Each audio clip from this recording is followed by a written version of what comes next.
Las 7:30 de la tarde, una hora menos en las Islas Canarias. Sean todos muy bienvenidos a la redacción abierta aquí en el Toro Televisión, dispuestos ya a contarles la realidad, la actualidad del día, pues tratada de manera que sea comprensible, enmarcada, debidamente relacionada con lo que a nosotros honestamente nos parece que tienen que conocer y también para opinarles sobre esa realidad del día. Todo eso con dos principios que nos autoimponemos, la valentía y el rigor. Y dentro de un ambiente general que es que si no, no terminas haciendo un medio de comunicación. Acabas haciendo pues esto, la telepedro, el flautín y que todos al unísono aplauden a Pedro cuando dice no a la guerra y todas esas cosas. Este no es el caso. Si permanecen atentos 5 o 10 minutos al programa verán que esto tiene otro sabor. Y por eso esa es la esencia de esta televisión y el por qué entendemos nosotros ustedes nos siguen. Vamos ya sin más demora con nuestra primera invitada, doña Paula Cruzado. Muy buenas tardes. Muy buenas tardes, Javier. Pues estamos aquí como cada jueves y además me lo has dejado muy fácil porque has dicho que esta televisión, pues si lo comprueban durante 5 minutos de los que están aquí, verán que no es una tele cualquiera, no es una tele Pedro, es una tele que hacemos entre todos, tanto nosotros aquí todos los días, bueno, pues filtrando esas noticias que todos los medios de comunicación nos dicen y ustedes ayudando a este medio de comunicación al ser posible. Así que este medio lo hacemos entre todos. Así que desde aquí le doy las gracias a todos los socios que, bueno, pues que hacen posible que este medio de comunicación siga día a día y sobre todo a los que todavía no lo son, les animo a que formen parte de este gran medio de comunicación que es el Toro Televisión y también Radio Libertad, porque he de decir que nos escuchan también muchos oyentes desde Radio Libertad. Es muy sencillo hacerse socio del Club de Amigos y ayudar a este medio de comunicación. Lo pueden hacer siempre, lo decimos, de dos vías, las dos vías fundamentales, que es haciendo donaciones puntuales en función de lo que cada uno estime oportuno, lo que su economía le permita, o haciéndose socio. ¿Con qué? Con una cuota. La única diferencia que hay entre donación y socio es la cuota, la recurrencia. La cuota la eligen ustedes en función de lo que estimen oportuno, de que su economía le permita, lo que quieran. Nosotros siempre decimos que tanto las donaciones como las cuotas de socio desgravan. Desgravan hasta los primeros 250 euros que usted haga a lo largo de todo el año, en el caso de que sean personas físicas, desgrava el 80%, es decir, 200 euros que le pueden devolver a usted en la renta, con lo que se le quedaría una cuota, ahora que estamos en estos primeros meses del año, una cuota anual de 50 euros.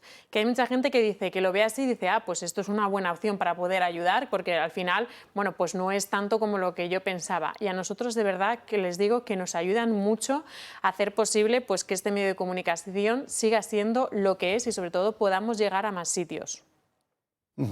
Y luego hay también las empresas, que eso es muy importante. De hecho, las empresas que nos ayudaran en el año 2025, si lo vuelven a hacer este año, el 2026, en vez de desgravarse el 40%, la recurrencia o como se diga, la continuidad en el año fiscal subsiguiente del donativo les permite levantar el porcentaje de desgravación. Hasta el 50% de desgravación en el impuesto de sociedades, que eso quieras que no, para todos los empresarios es un pico. Así que desde aquí de verdad que les animo a que se hagan socios, a que hagan su donación y hagan de este medio de comunicación pues lo que es, cada vez más fuerte y sobre todo pues combatiendo con estas telepedros y este flautista de Amelín que nos tiene... Lotería, me tiene que hablar usted de la lotería. Sí, estamos en el mes de marzo, en el mes del Día del Padre. A nosotros no nos quitan la figura del padre y la madre, como están haciendo en los diferentes colegios públicos, que eso ya ha desaparecido. Pues desde aquí no lo tenemos y pueden hacerse con ello llamando al teléfono del Club de Amigos de forma presencial en nuestras oficinas o a través de nuestra página web, como siempre, como el de la lotería. O sea que es muy sencillo. Con cualquier duda, que se pongan en contacto con nosotros. Estáis a punto de la tercera jornada del historiador Javier Sardón. Bueno, la verdad es que está siendo un ciclo espectacular el de la leyenda negra. La verdad es que, bueno, nosotras sabíamos que iba a tener éxito, pero a la gente le ha fascinado.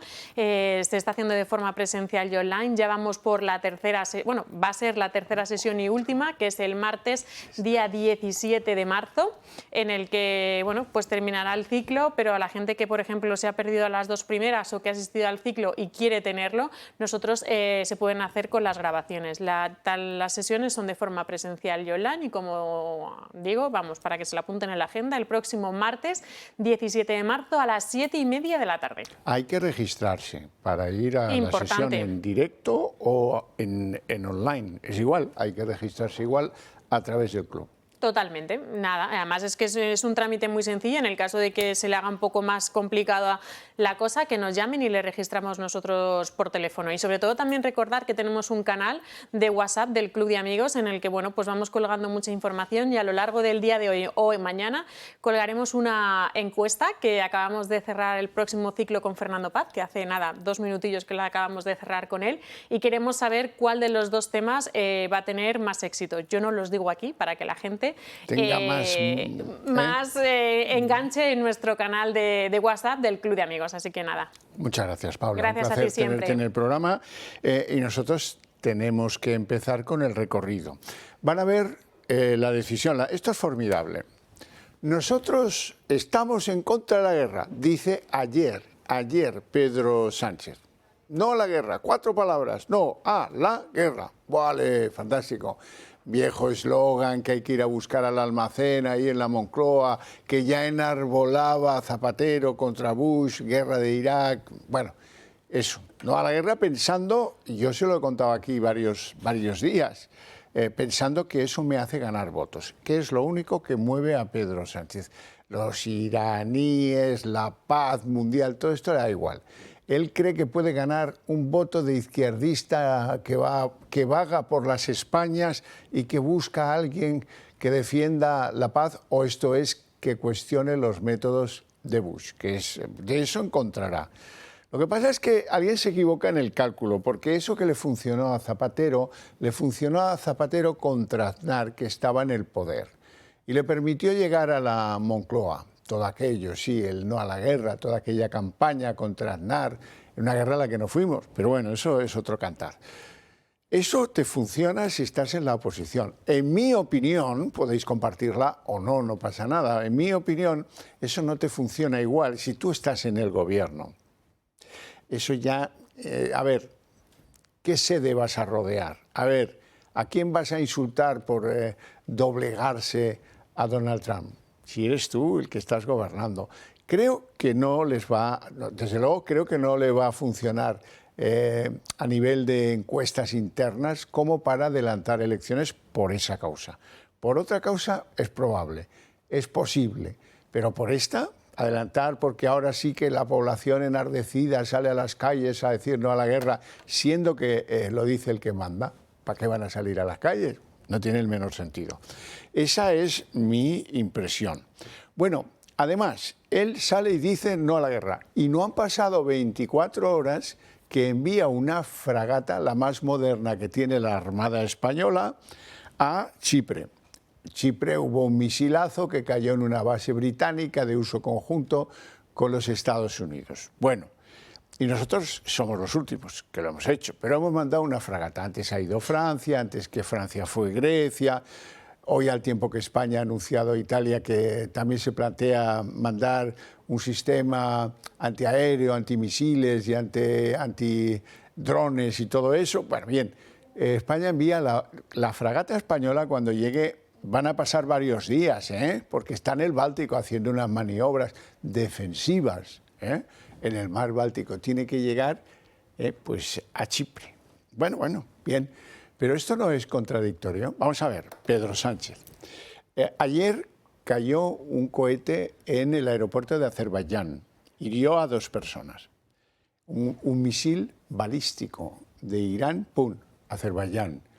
Anteayer cayó un misil, no sé si balístico o no, sobre la base turca de Incirlik, que está muy cerca de la frontera de Turquía con Siria. ¡Pum!, también cayó y produjo algún herido. Los misiles balísticos aciertan con gran precisión dónde están las bases, pero desde luego también dónde están las naves, y no preguntan qué bandera tiene la nave, no preguntan de qué país era el soldado. En Incirlik hay soldados españoles, en Turquía, por cierto. Alguno de los heridos podría ser un soldado español perfectamente. Entonces, ¿cómo casa en la mente aguda del presidente del gobierno, Pedro Sánchez, como casa el decir no a la guerra, y al día siguiente, por exigencia, no se sabe de quién, mandar una fragata, la más moderna que tenemos, la Cristóbal Colón. Ahora la vais a ver si tenemos imágenes para que veáis lo que mandamos a la defensa de Chipre. ¿Y cómo lo justifica la Moncloa? El presidente no ha ido al Parlamento a pedir permiso para mandar la fragata, a dar conocimiento de que lo hace. Como mínimo, no. Él maneja España como si fuera una república bananera y él el presidente de la misma. Yo lo digo, yo lo mando y yo lo hago. Bueno, bien, donde las dan las toman. Llega el último y produce decisiones el último, porque Francia, con todo lo que es Emmanuel Macron de rarito, con aquellas gafas, ¿os acordáis?, para que no se le vean los ojos enrojecidos, no se sabe muy bien de qué, ha autorizado a Estados Unidos a que use sus bases, las bases francesas, en el entorno del Golfo Pérsico y en el entorno del Estrecho de Hormuz. Concretamente les interesará mucho el uso de la base de Djibouti, que es una base francesa de toda la vida. Bueno, así es que llegamos los últimos con un mensaje tan confuso que hasta se arma un lío la ministra de Defensa, que luego os contaré con mayor detalle, pero que bueno, que tiene a todo el mundo admirado sobre lo contradictorio que puede ser el gobierno de España. Y eso no nos viene ni medio bien como país. A las empresas de este país no les viene bien que haya dudas entre los fondos americanos o las empresas tecnológicas sobre si es oportuno y conveniente instalarse en España o mejor hacerlo en otro lugar, visto que desde el gobierno de España es un poco raro. Ya verás cómo se enteren de que hay comunistas en el gobierno de España. Esto no les va a gustar nada tampoco. Y que además pues, son reacios a las decisiones de la OTAN, al gasto en armamento, no les dejan usar las bases, que ellos creen que tienen la legitimidad necesaria para usarlas como para que los aviones nodrizas que repostan a los aviones, cazas o bombardeos puedan hacer operativo todo el despliegue americano. Lo van a tener que hacer desde otro lugar porque evidentemente pues España les ha dicho que no reiteradamente al uso de las bases, cosa que por cierto no es la única vez que pasa, ni al único presidente socialista de España al que se le ocurre eso. También se le ocurrió a Felipe González hace muchos años, lo que pasa es que la gente tiene escasa memoria. Interrumpo aquí el relato de lo que es ya pues una crisis bélica de imprevisibles resultados y sobre todo de imprevisible duración. Nadie sabe lo que va a durar esto. Lo que dure el régimen en pie en la República Islámica de Irán. ¿Cuánto va a ser eso? Pues tampoco lo sabe nadie. Bueno, así que vamos a aprovechar para hablar de salud, que eso sí que va a ser provechoso. Don Adolfo Albistur ya me acompaña aquí y viene con su glucómetro dispuesto a darnos soluciones que no pasan por pincharnos en el dedo para controlar nuestra glucosa en sangre. Muy buenas tardes. Muy buenas tardes, Xavier. Muchísimas gracias por invitarme. Pues efectivamente lo que estamos buscando es que nos controlemos la glucosa porque es esencial, es importantísimo, tanto si eres diabético tipo 2, si eres prediabético, es decir, ya sabes, ya te has dado cuenta que tu azúcar no está muy bien, como si no sabes nada, pero a partir de 50, 50 y pico años conviene. Porque hay diabetes que aparecen cuando ya hay un problema, como puede ser un problema en la vista, un problema en el riñón, y no lo sabíamos. Hay 1.700.000 personas, Xavier, en España, que tienen una prediabetes, digamos. Y no lo saben. Y no lo saben. Entonces, ¿con esto qué conseguimos? Pues conseguimos fundamentalmente que, primero que lo sepamos. Si ya lo sabemos, como pasa el diabético tipo 2, que lo midamos y lo controlemos bien. Que yo sé que cuando tenemos que pincharnos en el dedo, que es doloroso, que no nos pinchamos muchas veces porque realmente, oye, ¿quién se está pinchando en la yema del dedo, que además duele más que en ningún sitio? Varias veces, además se queda callo, el tiempo, manchas, no lo puedes hacer en cualquier sitio. Sin embargo, con este aparatito tan sencillo como hacer este gesto, darle a un botón, tenemos una aplicación en nuestro móvil, vemos exactamente cómo estamos y ya está. Fíjate que aunque parezca muy sencillo, esto tiene una tecnología que es impresionante, Xavier, porque es una tecnología basada en conseguir por espectrometría, es decir, mirando el color de la sangre que hay por debajo de la uña del dedo, conseguir saber cuánta diabetes, o sea, cuánto azúcar tenemos, cuánta glucosa lleva, sin tener que sacar esa sangre, ¿no?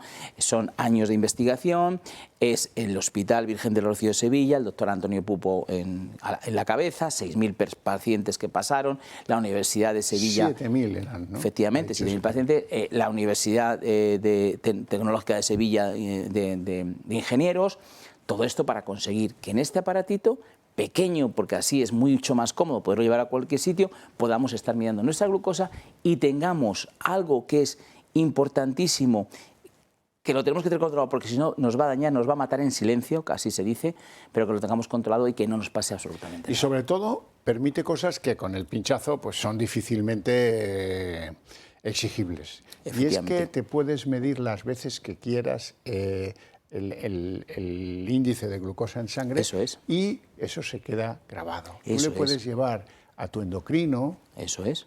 Oye, este es mi día. Aquí la comida, aquí la cena, y ahora dime qué cosas tengo que hacer, ¿no? Eso es. Lo cual te hace ir mucho más deprisa en el control y la reducción de la glucosa en sangre. Claro, y además te vas conociendo. Los médicos ya dicen, yo que los entrevisto bastantes, que ya no existen, para ellos ya no existen enfermedades, existen enfermos, ¿no? Porque tú puedes tener una diabetes, pero es diferente a la diabetes que tiene otra persona. Hay gente que le afecta a lo mejor su estado de ánimo, otros más la comida, otros más es el ambiente, etcétera, ¿no? Por eso lo importante es que tú te vayas controlando, porque tú en el momento que ya te la vas midiendo y ya te das cuenta que tú por la mañana te levantas un poquito alto, tienes que a lo mejor dar un paseíto, que después de comer también te cuesta, etcétera, etcétera, pues tú vas a ir viendo cómo tus gráficas que vas teniendo pues son adaptadas a tu persona, y así vas a ir tomando decisiones junto con tu endocrino, junto con tu médico de familia. Tengo yo para mí, que no soy experto en medicina, ni mucho menos, no, pero oyendo a los doctores lo que recomiendan cuando alguien tiene diabetes 2, que es haga movimiento, o sea, haga deporte, o sea, muévase, o sea, tal y cual, tengo yo para mí que el sedentarismo será una de las causas que lleva a tantos miles y miles de españoles a tener un problema con la glucosa en sangre. Eso es, el sedentarismo, es decir, el no... Claro, cuando vamos siendo más mayores, la insulina que saca nuestro páncreas para que reduzca los niveles de glucosa, esa insulina se va haciendo resistente, o sea, va siendo menos eficaz, ¿no? Entonces, ¿cómo podemos nosotros rebajar esa glucosa? Pues lo rebajamos haciendo deporte, haciendo ejercicio. No hace falta hacer grande deporte, pero sí moverse, no ser sedentario. Luego también, evidentemente, todo lo que es la alimentación, alimentos procesados, alimentos... O sea, quiero decir, el estrés también genera, pero es verdad que el sedentarismo es una de las cosas más preocupantes, ¿no?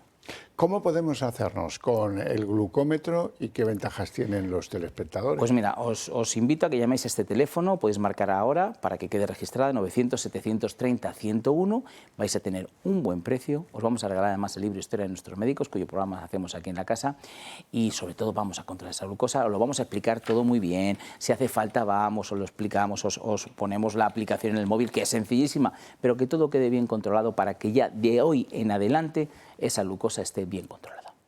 Adolfo Albistur, Protege tu Vida, muchísimas gracias por la visita y por el consejo. Lo tendremos en cuenta, ¿verdad que sí? Pues sí, lo vamos a tener muy en cuenta. Gracias. Yo recupero mi perorata. Les estaba yo contando cómo es difícil entender que tú estés diciendo, proclamando como si fueras el anti-Trump mundial, no a la guerra, no a la guerra.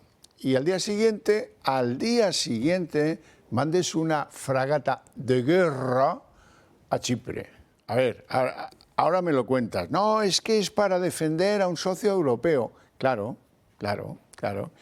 Y el ataque de Estados Unidos sobre Irán es para defender a las mujeres, a los demócratas, a los homosexuales, a la gente que quiere de una vez por todas votar y no estar bajo la bota de los clérigos ayatolás, que en fin, se han pasado 8 pueblos con la represión a los jóvenes de ese país.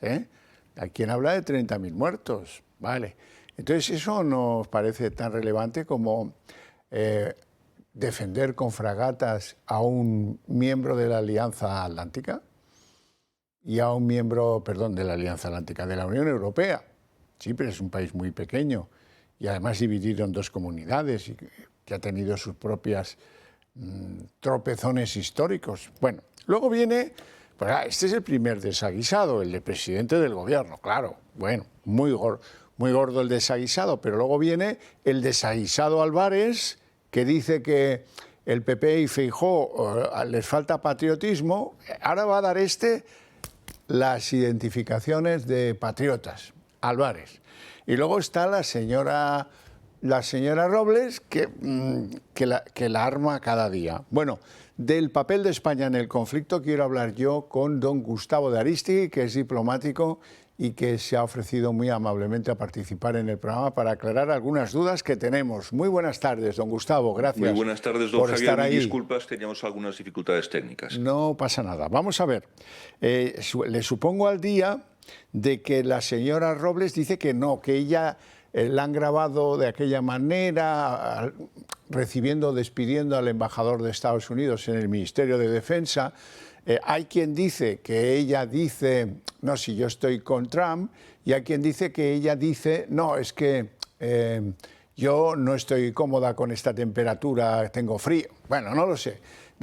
Vamos a darle, si le parece a usted bien, como caballeros que somos usted y yo, el beneficio de la duda. Si dice que no lo dijo, pues por hoy no lo vamos a creer.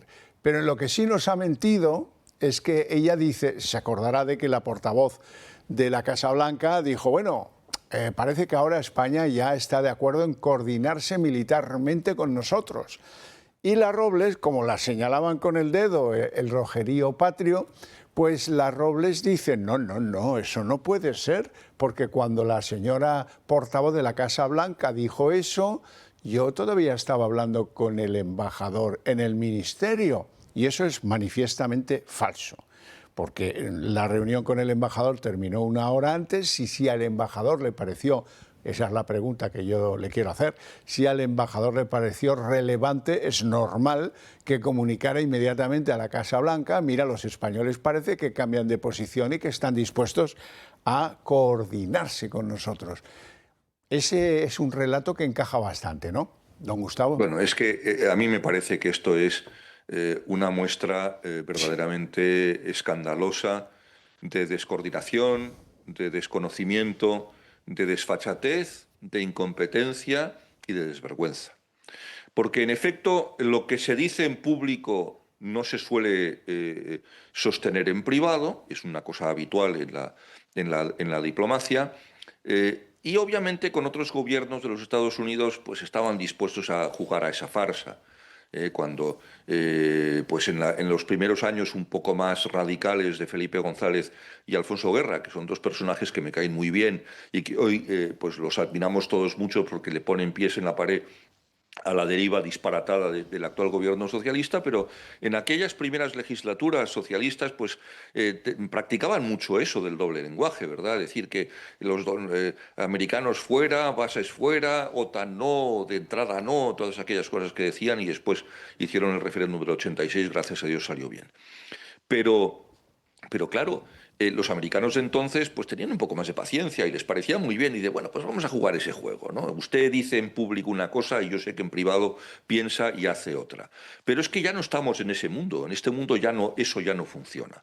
Si usted tiene que mover 40 y tantos aviones de diferentes partes, 15 de ellos desde España a bases en Portugal, en Francia y en Italia, que son que obviamente no es lo mismo cuando vienen escuadrones de aviones de caza de Estados Unidos que se encuentren con los 15 aviones al mismo tiempo y que se reposte de 15 en 15 a que tengan que dividirse los escuadrones porque unos están en Portugal, otros están en Francia, otros están en sabe Dios dónde y en Italia. Bueno, es que la disrupción táctica es extraordinaria y la mala fe y el daño que esto hace a la reputación española va a ser muy difícil de recuperar y muy difícil de reparar.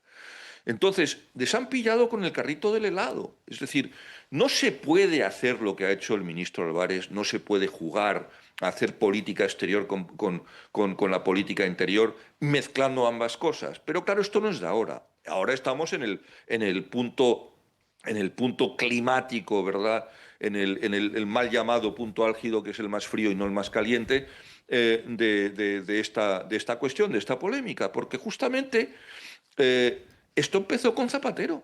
Y Zapatero empezó a utilizar la política exterior como arma arrojadiza de oposición en el año 2002, 2001 incluso.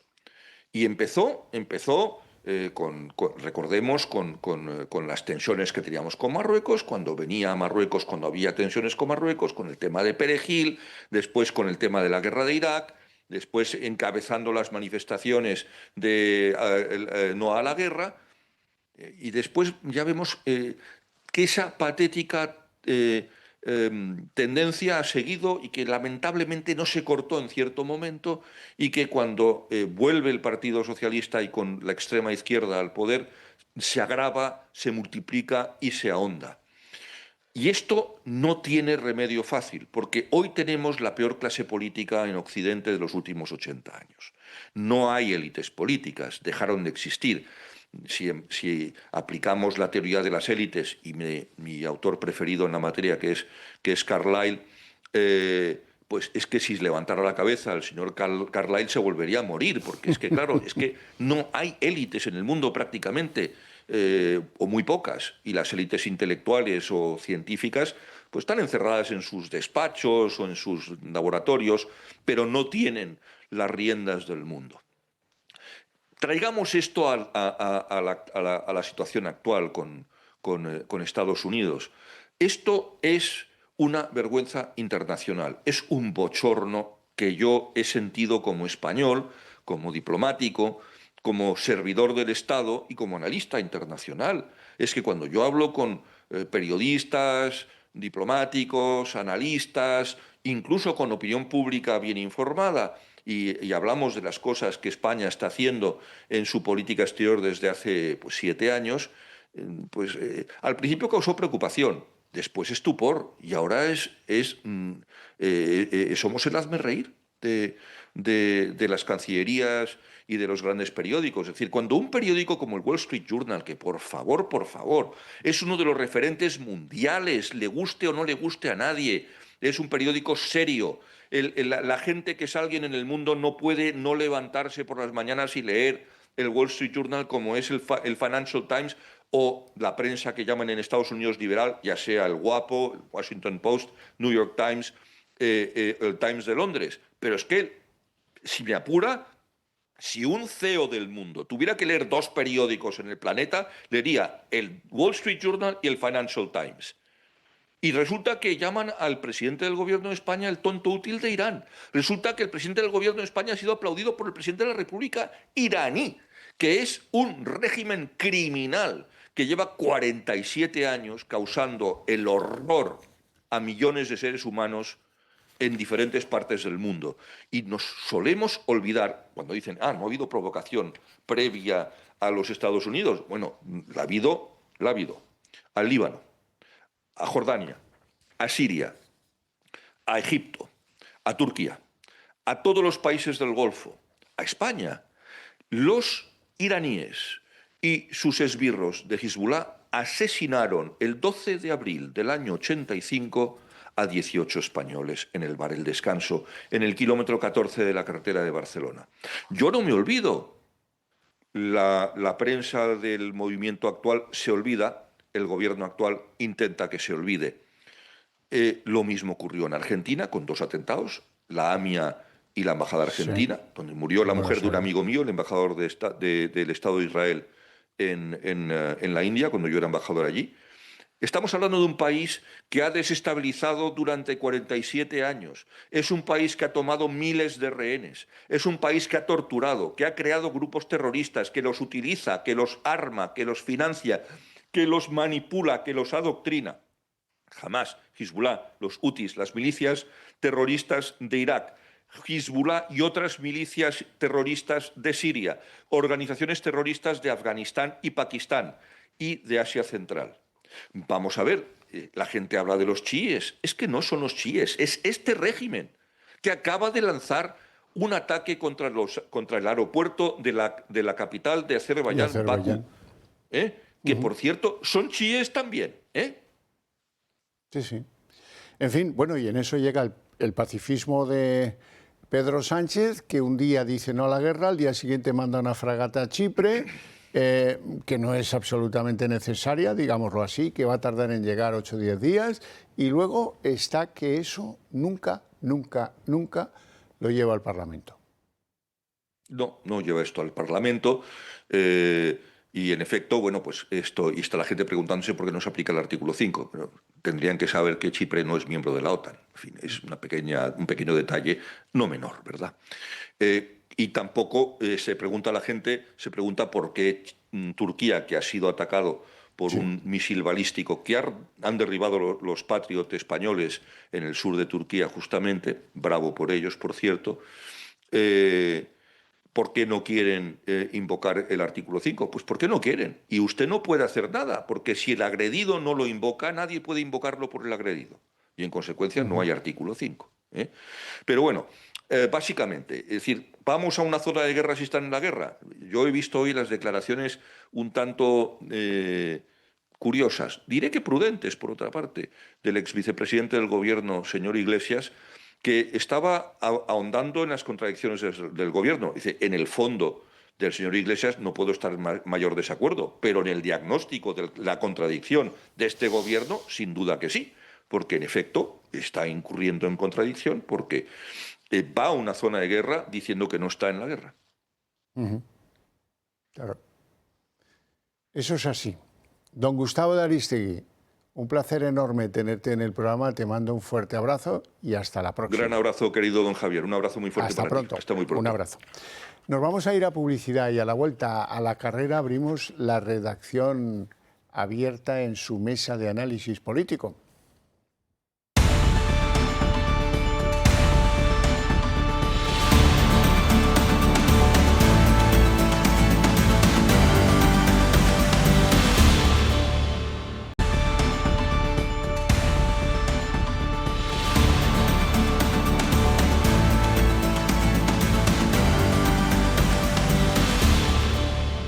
Bueno, son las 8:04 jóvenes minutos, momento en el que nos adentramos ya decididamente en el océano nada pacífico del análisis político en el día de hoy. Lo primero de todo, con bonomía, con buen humor, con sonrisas, presentarles a nuestros invitados. Don Manuel Pino, muy buenas tardes. Buenas tardes, Javier. Eminente jurista, vicepresidente del Club Liberal, taurino de pro. También. Y tantas las cosas. Doña Jimena Zavala, ha venido usted guapísima hoy, déjeme que se lo diga. Muchísimas gracias. Abogada penalista, espero que usted no vaya así de elegante a Soto del Real, por ejemplo. Bueno, yo como me cuadre, porque de repente a uno le llaman y tiene que ir. Entonces tiene que ir como está. Qué impresionantes son las cárceles. La gente se cree que esto va de broma. No. Y dense un... No, es difícil, si no es que alguien de dentro te cita, como en mi caso, para alguna entrevista o para algún contacto, estas cosas. Pero mira, huelen mal. Huelen, usted se acordará del asunto porque se hacía en Sevilla, a desinfectante Zotal. ¿Se acuerda usted de ese olor penetrante que a veces demasiado, se echaba en los patios de las escaleras hace muchos años? Todo está muy mal iluminado y yo no sé qué hay dentro de las cárceles que amplifica el ruido de los metales. Totalmente. Cuando Además, se cierra todas. detrás tuyo una puerta metálica de aquellas, tienes la sensación de que de aquí no salgo. Sí, sí, sí, es cierto, es Terrible. cierto. O sea, pasar allí unas noches tiene que ser ya un castigo. La gente dice, solo le han caído 8 años. 8 años, Eso es ¿vale? el Poco. que Bueno, no en ha fin. estado dentro de una. Eso es. Bueno, afortunadamente para todos, la verdad. Los que no tenemos la suerte de no haber tenido que entrar por ahí. Bueno, vivimos días de zozobra, que podría ser distinto, ¿verdad? En las que, les voy a hacer un resumen muy rápido, hemos venido hablando de todo esto. Bueno, pues la señora Robles dice cosas que luego tiene que matizar.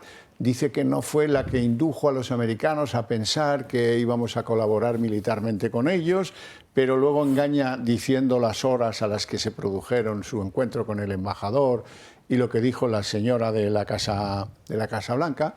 Así que es posible que ella indujera a los americanos a error, aunque ella no lo admita. Tenemos a Álvarez, Álvarez está en plena salsa, gozosa. Reparte ahora los carnés de patriota, ¿eh? Tengan cuidado, no sea que les llegue una casa y se lo mande a Álvarez. Menudo patriota está hecho Álvarez. Dice que ni el PP ni Feijóo, o que mejor dicho, dice que el PP y Feijóo muestran falta de patriotismo. Y luego está la cosa, la mayor. La mayor es que el presidente del gobierno dice un día no a la guerra y al día siguiente manda la mejor de las fragatas, la más armada, la más peligrosa desde el punto de vista bélico, la manda a Chipre. Y no tenemos ninguna obligación, porque Chipre no es un país de la OTAN, en mandar nada a Chipre más que lo que queramos mandar. Por cierto, les hemos mandado una fragata que ahora está en el Báltico. Así que con suerte espero que llegue en menos tiempo que la brigadilla de Ada Colau. Pero cuando llegue pueden haber hundido Chipre, así, general. Lo digo así para que vean ustedes que el mundo entero se da cuenta de aquella máxima de los años 60. Spain is different. Pero se van dando cuenta al estilo de Berlanga, se van dando cuenta de que aquí lo que dice el presidente es un cachondeo, pero lo que dice la ministra hay que ver lo que le graban y lo que no, y discutir con el VAR si lo que dijo es penalti o expulsión. En fin, una cosa muy divertida si no fuera que es seria, y entonces da mucha pena, y está mancillando el prestigio internacional de España. La oposición del gobierno a la guerra y su postura desafiante frente a las amenazas comerciales de Trump empiezan a desdibujarse. Sánchez parece incapaz de unificar el discurso dentro del Ejecutivo. La última polémica la ha provocado su ministra de Defensa, Margarita Robles, durante el primer encuentro con el embajador de Estados Unidos en España. Mientras las cámaras grababan, Robles habría afirmado que ella está con Trump. Las reacciones no se han hecho esperar. Las redes sociales y los medios de comunicación se han hecho eco de este momento. Tanto Moncloa como la propia Margarita Robles se han apresurado a desmentir estas palabras y cargan contra el Partido Popular por difundirlas. Hay que recordar que justo después del encuentro entre Robles y el embajador estadounidense se produjo un nuevo encontronazo entre España y Estados Unidos, cuando la portavoz de la Casa Blanca aseguró que el gobierno de Pedro Sánchez iba a colaborar. Tengo entendido que en las últimas horas han acordado cooperar con el ejército estadounidense. Algo que minutos después negó tajantemente el ministro de Asuntos Exteriores. Lo desmiento tajantemente. Margarita Robles además ha dicho que ella no podía haberle transmitido ese mensaje al embajador, porque mientras la portavoz de la Casa Blanca hablaba, ella seguía reunida con el embajador. Cuando habló la portavoz yo todavía estaba hablando con el embajador, por tanto es absolutamente imposible. Algo que no es cierto, las cámaras de La Sexta grabaron la salida del embajador 44 minutos antes de que empezara la comparecencia de la Casa Blanca. Y mientras tanto, en este vaivén de incongruencias, España decide enviar a Chipre la fragata Cristóbal Colón, tras el impacto de un misil iraní en territorio chipriota. Según el gobierno del no a la guerra, el buque realizará labores de defensa y protección en la región, aunque es el más avanzado tecnológicamente de la Armada, y está cargado con un armamento capaz de neutralizar amenazas. Manuel, ¿qué te parece? ¿Cómo damos que hablar? ¿Cómo nos gusta dar que hablar? Hombre, yo creo que el PSOE nunca ha sido amigo de los americanos, históricamente. Es verdad. Tú tienes que recordar que Alfonso Guerra, que ahora estamos civilizados, aquellas marchas que había de OTAN no base fuera, con manifestaciones hasta Torrejón, acabaron con la base de Torrejón que tenían los militares de los americanos. Y la verdad que siempre ha estado muy hostil. Zapatero no se levanta cuando pasa la bandera americana en los desfiles y bueno, y pues cambió toda la política exterior desde Moratinos cuando llegó Zapatero, que sigue a las repúblicas latinoamericanas, hispanoamericanas, populistas y comunistas, y en todo aquel levantamiento de Fuero de San Pablo y Puebla, y ahí ha estado metido. Estamos ahí en la política exterior, entonces no nos escapamos de lo que nos corresponde geográficamente. No tenemos que estar con Occidente, tenemos que estar con Europa y tenemos que estar con todo lo que representa Occidente, con los ingleses, con los americanos, porque es el contexto en el que nos movemos, ¿no? Y lo que las democracias liberales y tal, pero claro, aquí hemos dado unos giros que si China, que si tal, aquí tenemos unos giros que lo que ha creado mucha desconfianza. El tema de que el propio Sánchez diga ahora que las bases no se van a utilizar, pero bueno, unilateralmente, sin Congreso, sin hablar con el jefe del Estado, sin hablar con la oposición, sin hablar con nadie. Las bases no se van a utilizar. Mire usted, las bases, ¿por qué no? Habrá que ver los convenios que dice y habrá que respetar los derechos y las obligaciones que se han firmado en el tratado o en el convenio bilateral que tengamos con las bases. Ahora lo hace en términos electoreros, en términos propagandísticos, en términos populistas, para contentar a sus socios y por ver si esto de no a la guerra le echa la culpa otra vez al PP, saca otra vez a Aznar, saca a los Azores, saca todo ese rollo para ver si aglutina ahí un frente de izquierda que le dé los votos que parece que los endoscopias no se lo dan a él, ¿no? Entonces, nosotros no vamos a la guerra, pero ¿en qué guerra? ¿Dónde estamos? España no está en guerra. España lo que facilita es unos acuerdos que tiene con unas bases militares con Estados Unidos que va a utilizarlas de paso para combustibles o para alimentación. Pero no estamos en guerra, no hemos firmado con ninguna alianza multilateral. Bueno, está en la guerra. Con Irak tampoco estuvimos en la guerra aquella. Bueno, pero estuvimos con los Azores, estuvimos con Tony Blair, estuvimos en un grupo apoyando escénicamente lo que pasó en Irak, pero aquí no. Jimena Zabala. Yo creo que esto es, de manera pura y dura, una estrategia preelectoral. O sea, yo realmente creo que Pedro Sánchez sabe que en un año y poco tenemos elecciones, si no antes, en principio dentro de un año y unos meses, y que ya está preparando pues ganar otra vez las elecciones. Entonces dice, ¿cuál es mi manera de ganar? Pues tener quizás una importancia en el panorama internacional, que se me escuche en el panorama internacional, que se me oiga, que parezca que tengo cierta relevancia. ¿Cómo puedo tener cierta relevancia? Llevando la contraria a Estados Unidos y diciendo no a la guerra, yo soy un buenista, estamos en contra de todo lo bélico, estamos en contra del apoyo militar, porque nosotros lo que queremos es la paz, el orden mundial. Yo creo que ese es el juego de Pedro Sánchez, y creo que ha visto que eso le puede funcionar y ha tirado por ahí. Y mucho voto de izquierdosos de este país que no le votarían si no hubiera hecho eso, que están a su izquierda y que ahora pues recuperará posiblemente. Yo creo que es eso. Lo que pasa es que esa ecuación le funcionó al PSOE porque tenía al Partido Popular en el poder. Ahora en el poder está el PSOE, no es lo mismo, ¿eh? Pero la decisión esta de enfrentarse unilateralmente con Estados Unidos, lo que es una actitud absolutamente irresponsable, porque ha puesto en peligro la seguridad internacional, nacional de los ciudadanos españoles. Y la economía. Y la pone en juego frívolamente por un problema absolutamente electoralista, porque tenemos ahí el norte de África con dificultades, y en Ceuta y Melilla, y a ver quién nos va a proteger mañana si aquí hay un avance de Marruecos sobre esos territorios. Claro, aquí estamos absolutamente vendidos, y una decisión de él pues, ha puesto en peligro la seguridad de los españoles. Y su bolsillo. No te olvides. Y luego la economía. Su bolsillo, porque es más fácil que nos vacíen el bolsillo por culpa de Sánchez que tengamos que recurrir a los americanos para defendernos. Bueno, a mí me ha llamado mucho la atención lo que ha dicho el ministro José Manuel Álvarez, que habla con una voz aterciopelada. Le han recomendado que sea diplomático en sus términos. Yo lo conocí de joven y era un furibundo radical ultraizquierdista que le querían echar los socialistas de su agrupación. Porque según ellos es que este tío es comunista, decían del tal Álvarez. Ahora reparte carnes de patriota. Dice que el PP y Feijóo les falta patriotismo. El señor Feijóo ha encontrado tiempo para llamar al ministro de Asuntos Exteriores de los Estados Unidos, pero no ha encontrado tiempo para llamar al ministro de Asuntos Exteriores de su país, de España. Por cierto, tampoco ha encontrado tiempo para contarle al gobierno de España qué es lo que le ha dicho y qué es lo que le ha contado el ministro de Asuntos Exteriores de los Estados Unidos.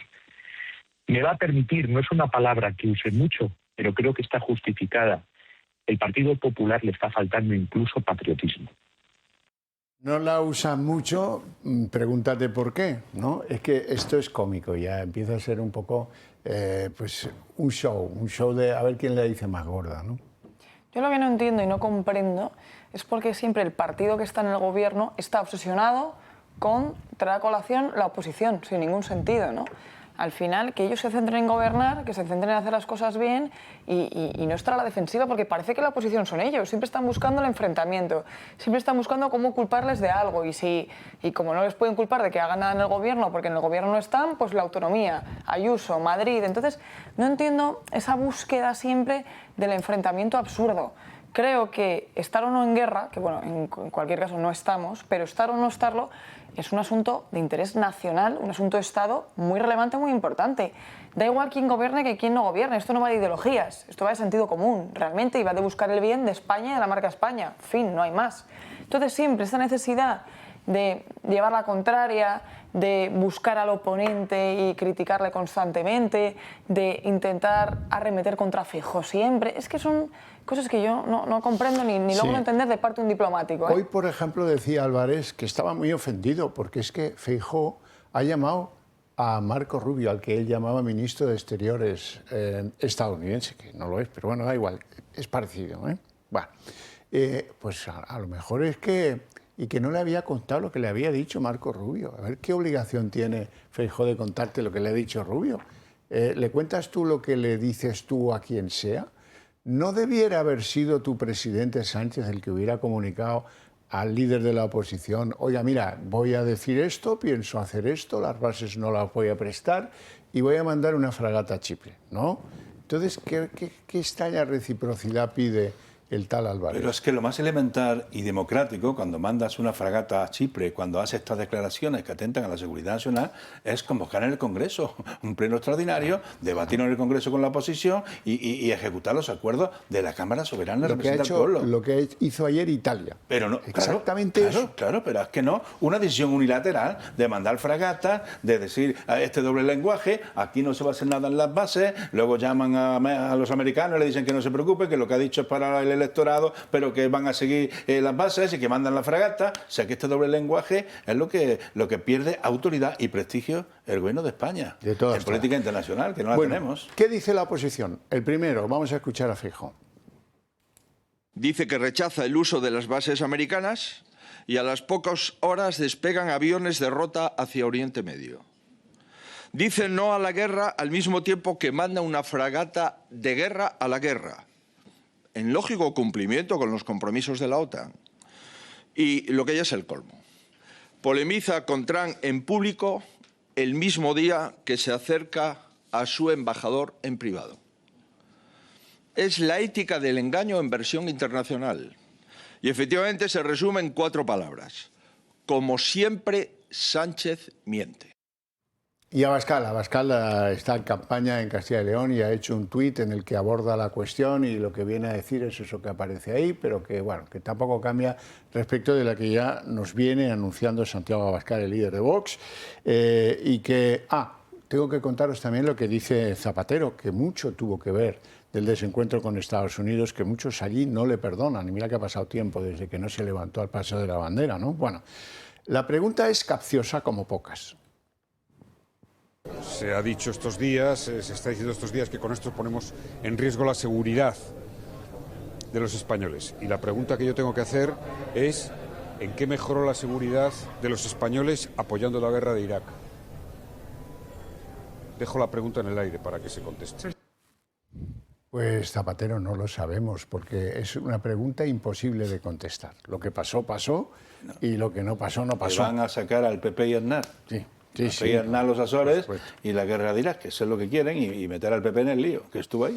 Bueno, y esto nos lleva a lo que decía Jimena al principio del programa, a que alguien sueña ya en un super domingo electoral. Alguien sueña ya en que, bueno, conseguido esto de ser el gran anti-Trump en Europa, ahora ya los tengo a todos, ya me han venido incluso los más reacios, aquellas que me cuestionaban los abusos sexuales, han entendido que yo soy el apóstol de la paz. Y por lo tanto, pues alguien debe estar haciendo el cálculo, pero no le va a salir porque, como decía antes, una cosa es gobernar y otra estar en la oposición.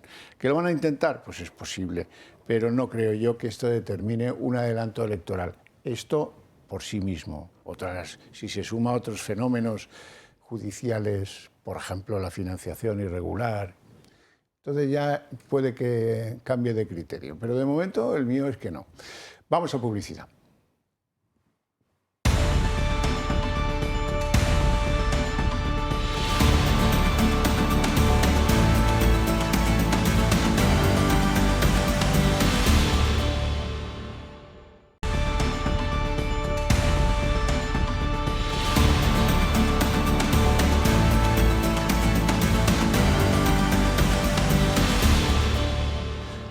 Bueno, por acabar con el tema guerra y entrar en otros asuntos que también se han producido y que merece la pena nuestra revisión de ellos, vamos a poner a Ayuso en la Asamblea de Madrid diciendo una cosa bastante sensata a propósito de qué es para el PSOE o qué era para el PSOE el régimen de los ayatolás.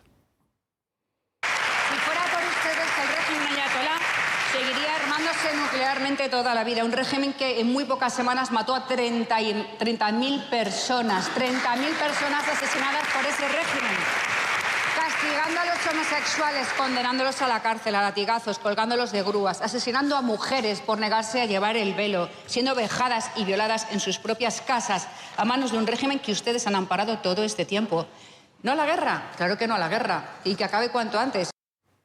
Bueno, esto de la crítica por el llamado feminismo del PSOE, siendo que lo que pasa en Irán, pues también se puede ver desde otro ángulo en España, porque el otro día se produjo un acto pro feminismo, se acerca el día 8, ¿verdad?, en el Museo del Prado. Estaba el presidente del gobierno, dijo algunas cosas allí y tal. Y hoy han publicado, no recuerdo el periódico, ahora lo van a ver, que no es por desmerecer a los compañeros, el debate. Pues los compañeros del debate han averiguado que el catering del acto los canapés y esas cosas, costaron 16.000 euros. O sea que, bueno, el imperio del mal sigue tirando con bala, con pólvora del rey desde luego y con bala también. Bueno, vamos a entrar en uno de los temas enjundiosos del día. Voy a requerir de dos abogados que me ilustren, porque Ábalos ha presentado su último impedimento para que no sea el día 7 de marzo, sino un tiempo después. Dice su abogado que acaba de llegar a la causa, que no ha tenido tiempo de sabérsela bien, que además su ordenador se le queda tonto cuando entra en el sumario, que el sumario se entra por una vía, digamos, limitada a los operadores en el caso, en el suyo por ser abogado de Ábalos. Pide más tiempo. Yo no sé si se lo van a dar o no se lo van a dar, pero ya es el enésimo intento de Ábalos de ganar tiempo en esto, que es inexorable. El 7 de marzo me da que no se lo van a dar por válido en el Supremo y que va a tener que empezar la vista oral el día 7 como estaba prevista. Vamos a verlo. El abogado de José Luis Ábalos ha pedido retrasar un mes el inicio del juicio por el caso Mascarillas. Está previsto que arranque el próximo 7 de abril, pero si no se retrasa, dice el abogado de Ábalos, no se garantizará el adecuado ejercicio del derecho a la defensa.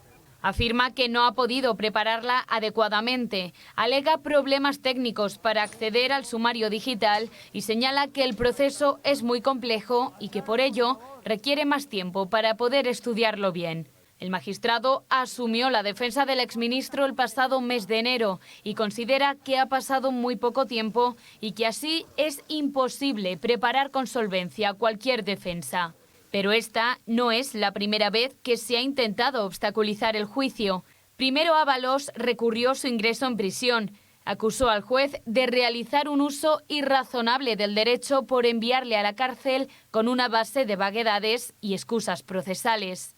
En otro momento, el exministro se negó a acudir a declarar al Tribunal Supremo. Pidió hacerlo desde Soto del Real para evitar, según él, la incomodidad del furgón policial. Incluso el exministro y su exasesor reclamaron que el caso pasara a la Audiencia Nacional. Consideran que el Tribunal Supremo no es competente y denunciaron duplicidad de causas e indefensión. Además, en la vista previa del juicio contra ambos, sus abogados pidieron la recusación de 5 de los 7 magistrados del tribunal. Y todo esto sin mencionar que Ábalos basa su estrategia de defensa en una supuesta persecución de la élite política y judicial contra él. Así trató de dar lástima a la prensa. Vengo solo en mi coche. No tengo secretaria. No tengo a nadie detrás ni al lado. Me enfrento a todo el poder político. ¿Quién me le va a decir? De una parte y de otra. Una estrategia que de momento no ha dado sus frutos. Anticorrupción sigue pidiendo para el exministro 24 años de cárcel. ¿Jimena lo conseguirá? Veremos a ver. Yo tengo que decir, aunque esto Manuel sabe muchísimo más que yo, pero yo en su favor tengo que decir que estamos en una causa que tiene miles y miles y miles de folios, que el letrado ha entrado hace un mes o algo poco más de un mes, que es verdad que estos órganos como el Tribunal Supremo, la Audiencia Nacional, utilizan un software donde está todo el expediente digital, que se le da acceso personal al letrado y al procurador, ¿no?, a esa causa, que solo puede acceder mediante su certificado digital, que cuando hay un expediente muy amplio y imágenes multimedia, este tipo de cosas, es verdad que se queda colgado. O sea, todo eso tengo que decir que lo que ha dicho es probablemente cierto, porque yo lo he sufrido, ¿no?, como abogada cuando me he encontrado en casos del estilo, ¿no? Entonces, todo eso creo que es defendible, que se lo concedan o no. Otra cosa será, ahora que una causa como esta requiere de horas, horas y horas y horas, cierto es. Todo lo que hemos enumerado aquí en el vídeo sobre la estrategia de... Los noes. Eso, los noes. Sobre la estrategia que ha ido siguiendo Ábalos, ¿no?, su estrategia de defensa, es algo habitual. Quiero decir, no es una manera de escaquearse, no es algo que esté haciendo Ábalos o su defensa letrada para aprovecharse. No, es algo normal y habitual que uno va intentando a lo largo de su estrategia, ¿no?, y de su defensa. Entonces, bueno, también entiendo que pidiera declarar por videoconferencia, porque muchas veces se ha permitido y se permite declarar por videoconferencia desde prisión. ¿Qué pasa? Que este es un caso especialmente complejo, que es un caso ya del Tribunal Supremo, que no es un delito leve que se lleve en un juzgado de instrucción de Madrid. O sea, no es una tontería. Entonces también entiendo que el tribunal contemple la idea de que solo se puede hacer una declaración presencial. Es comprensible, ¿no?, por el principio de mediación y demás. Entonces, bueno, veremos a ver qué pasa. Puede ser que si fuera otra persona se lo concedieran, esa extensión del plazo, siendo Ábalos, siendo la cantidad de testigos, la cantidad de partes, la cantidad de pruebas a practicar en juicio, lo que va a durar ese juicio oral, veremos. Me ha pedido un mes, lo he cuantificado, ¿no? De hecho, en un mes, porque no me da tiempo y tal. Pues eso se suele pasar, ¿no?, en la jurisdicción, ¿no? Cuando tienes un agobio de que te sueltan un montón de carpetas, sean digitales o sean en papel, sí, claro, como lo hemos tenido, pues eso requiere, si quieres hacer una buena defensa, pues analizar cada documento, estudiarte cada documento y preparar tu estrategia de defensa. Lo que pasa es que aquí ya Ábalos, aunque es habitual todo lo que ha hecho en el proceso de recurrir recusar a los magistrados y tal, aquí siempre ha habido un interés digamos, procesal de llevarse el asunto a la audiencia por razón de los ritmos que lleva la audiencia en los juicios y en dictar resoluciones, ¿no? Y entonces eso, pues, llueve sobre mojado. Si piensa que es una forma dilatoria, porque llegó en enero, parece el abogado, ¿no?, que es una forma dilatoria, otra más, pues ya veremos lo que piensa el tribunal, ¿no? Porque ha estado siempre poniendo excusas y, sobre todo, con el punto de mira en la Audiencia Nacional, que es donde le gustaría que estuviera residencia esto, ¿no? Bueno, pues esperaremos. A no ser diputado, ¿eh? Esperaremos, porque esto se resuelve en unas semanas. Si le dicen que sí, lo vamos a saber en nada. Hablemos de la empresa que pagaba a Zapatero. Análisis Relevante Martínez Sociedad Limitada, empresa sin empleados, que contrataba a Zapatero y le pasaba a Zapatero unas facturas 70.000 brutos por año. Y dice Zapatero que eso incluía pues bueno, un contrato con la empresa de las hijas, porque claro, van en paquete los Zapatero, cuando entran en una empresa facturan en paquete, las hijas, el padre. Sonsoles Espinosa no consta que facturara nada, pero quién sabe cómo acabará todo esto. Lo interesante es que la empresa cuyo titular es Julito Martínez Martínez, el famoso que le detuvieron y que estuvo con él en los montes del Pardo, perdón. Es una empresa que en los últimos años ganó la empresa 70.000 euros. En cambio, hizo pagos a la familia Zapatero, como los Adams, por valor de 660.000 euros. ¿Cómo es posible esto? Habrá que preguntar al Análisis Relevante de Martínez, que es el único que lo sabe. Conocemos a Julito Martínez, el amigo íntimo de Zapatero, por ser dueño de la empresa Análisis Relevante SL, que habrían usado como pasarela para desviar el dinero del rescate con dinero público de Plus Ultra a sus cuentas bancarias. Pues bien, esta empresa, en sus primeros 4 años de existencia, apenas ganó 70.000 euros, una cifra que contrasta con los más de 660.000 euros que pagó al expresidente y a sus hijas. Y es que los 70.000 euros que ganó Análisis Relevante en esos 4 años es la cifra que Zapatero dijo cobrar solo en un año por sus servicios como consultor. 70.000 euros brutos al año es lo que percibía por mi trabajo. Y recordemos que él mismo explicó que recomendó a sus hijas a Julito para que hicieran el marketing y la comunicación de la sociedad. Le propuse también que la agencia de mis hijas, Wondefab, hiciera las tareas de marketing, de comunicación y también de apoyo al consultor, en este caso a mí. Las dos hijas de Zapatero, Laura y Alba, recibieron un total de 198.000 euros de esta empresa, que no tenía ni trabajadores ni actividad. Julio Martínez Martínez, detenido el pasado 11 de diciembre, junto con el presidente de Plus Ultra, Julio Martínez Sola, fue puesto en libertad aproximadamente 48 horas después, en el marco de la investigación de la aerolínea rescatada con 53 millones de euros de fondos públicos. Estaba previsto que el próximo lunes Julio Martínez acudiera al Senado para declarar en la comisión del caso Koldo, pero según el Partido Popular, el Ministerio del Interior no ha logrado localizar al empresario. Manuel Pino. Bueno, pues el asunto este tiene muchos indicios preocupantes. Esa sociedad de análisis relevante se constituye, ha dicho en la comisión de investigación que la conocía, que se estaba preparando la constitución de esa sociedad, y parece que tiene como cliente único a Plus Ultra. Y el dinero que llega a Plus Ultra, en un paquete personal y familiar, sale como único proveedor de servicios Zapatero y sus hijas en los 600 y pico mil euros. Y además es que coincide que no tiene otro tipo de clientela ni otro tipo de actividades, ni tiene empleados ni tiene nada, ¿no? Y parece que hay unos informes, que dijo también él en la comisión, bueno, que hay unos escritos que lo dejaron muy en evidencia, de corte y pega, de inteligencia artificial y tal, y quedó muy en evidencia, y se sacó lo de, bueno, es que yo también hago muchos informes orales, que es una fórmula de facturar sin contraprestación, informes orales, bueno, pues lo defendió allí, que hacía informes orales, y además defendió allí que además es conocía mucho el mundo, que sus informes. Y cuando le preguntaron, ¿y a quién iban destinados esos informes? Pues eso entra dentro de la intimidad personal y no puedo decirle para quién. Los informes, esos, pues, ¿quién le había encargado el informe? Él se lo daba a Julio, a este Julio y tal. Entonces, además coincide que la OCU encuentra en el ordenador de Julio un contrato.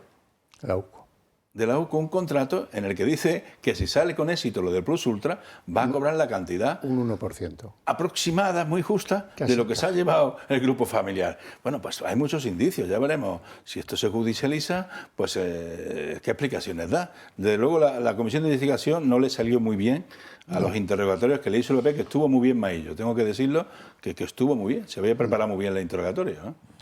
Después de la buena explicación que ha dado Manuel, voy a contar la segunda parte que creo que cualquier persona que tenga mínimo conocimiento sobre la política lo puede entrever.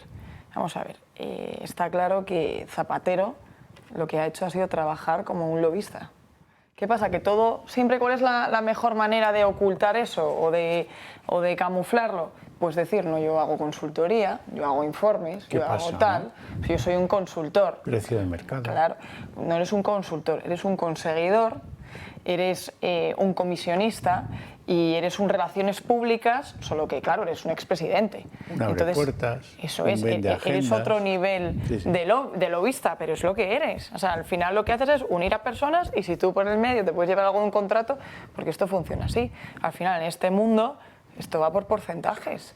Entonces, cuando siempre lo digo, esta frase siempre la digo, yo siempre defenderé la presunción de inocencia hasta el final, pero cuando el río suena, agua llega. Entonces, esto es como cuando hay una crítica sobre una persona, no, pues ese es un depravado. Pues si lo dice uno, pero si otro lo dicen 10 personas diferentes y no tienen nada que ver, pues ya empiezas a pensar, pues ese será un depravado. Pues esto lo mismo está ocurriendo con Zapatero. Cuando ya empieza a venir que si Plus Ultra, que si las hijas, que si otra empresa a nombre de uno de sus mejores amigos, pues al final uno va sumando, va viendo y es que la visión es muy panorámica, ya se ve que algo está ocurriendo. Pero por muy amigo que fuera de Julito Martínez, hombre, Zapatero, tú tienes una dignidad, has sido presidente del gobierno. No puedes entrar a facturarle a una empresa que tiene un monocliente y un monoproveedor que eres tú, porque entonces estás en manos, pues qué sé yo, de un grupo terrorista, o de un agente extranjero hostil. Puede ser. Él defendió que esto no es una empresa instrumental, él se lo decía todo. Esto hay que ponerlo también en relación con las declaraciones de miembros de su propio partido, de Ábalos y Koldo, donde le atribuyen una presencia personal en el Ministerio de Transporte, exigiendo, en nombre del presidente del Gobierno, que este rescate era una orden de la Presidencia y que había que hacerlo. Y eso pues lo hemos leído por declaraciones. Lo cuenta Aldama, que nos lo repite cada vez que puede. Y Ábalos y Koldo, y el hijo de Ábalos también lo ha dicho. Y luego hay una llamada telefónica interceptada por la UCO en la que Koldo le dice a Ábalos: el imbécil ese, refiriéndose a Zapatero, ya ha conseguido lo de las ayudas a Plus Ultra. Ya nos dejará tranquilos. Incluso hablaron de cifras muy millonarias que le iban a pagar fuera en otros paraísos fiscales. Pero bueno, eso puede ser verdad o mentira, pero lo que parece que coincidieron muchos es que lo vieron en el Ministerio de Transporte para hacer esta gestión, que era negado, ¿no? Así es. Vamos a decir una cosa sencilla, muy rápida. Digo, él entra como presidente y declara que tiene solo una finca rural en Castilla y León, perdida de la mano de Dios, ¿no? Y sale, y tiempo después hemos visto como hace un año ha vendido la que era su vivienda por 2 millones de euros en Valdemarín. A irse a un sitio mejor y más caro. Claro, si uno vende por 2 millones de euros su casa, bastante moderna y bien, será para ir a un sitio mejor, ¿no? ¿Cómo un presidente que cobraba 70.000 brutos ha llegado ahí? Y un apartamento en el Levante español, no me acuerdo dónde. En Almería, hombre, en la segunda o la tercera sede más importante del PSOE. Vera. O sea, que hemos pasado de cero pero fue con ayuda familiar. Sí. ¿De sus hijas? De sus suegros de actividades diversas. Sí. Bueno, Pino, aquí te espero. Resulta que empieza a ser esto un hervor, ya la gente habla de ello por las calles. El Tribunal Constitucional está estudiando la forma para quitar de la Constitución esa pretensión de que el Gobierno necesita para gobernar presupuestos generales. Esto estorba ahora, hombre. Y alguien ha llamado a Cándido y le ha dicho: oye, Cándido, gánate el sueldo, hombre. Haz que salte la pulga, aprieta bien, a ver si salta la pulga. Mira cómo se puede expurgar eso. Y pasará como cuando el Constitucional vio aquello del abuso del decreto ley, te acordarás, ¿no? Que hizo una admonición y tal, y ala, sigan con los decretos ley, que no pasa nada. ¿Cómo lo ves? Pues mira, veo que aquí hay un precepto constitucional muy claro, que lo dice claramente. Que 3 meses antes de que acabe el curso, tiene que presentar en el Congreso de los Diputados el proyecto de ley de presupuesto. Y eso no lo están cumpliendo desde que llegó este señor. 3 años. A la Moncloa con esta legislatura. No se ha hecho ningún año. Y todavía están haciendo, que no sabemos cuándo, los nuevos presupuestos, que dice que lo va a presentar la candidata andaluza y vicepresidenta, que lo va a presentar ahora, que quedan unos días, pero que aquí no llegan los presupuestos. Presentarlo, hablamos, y eso para cambiarlo tiene que cambiar el texto constitucional.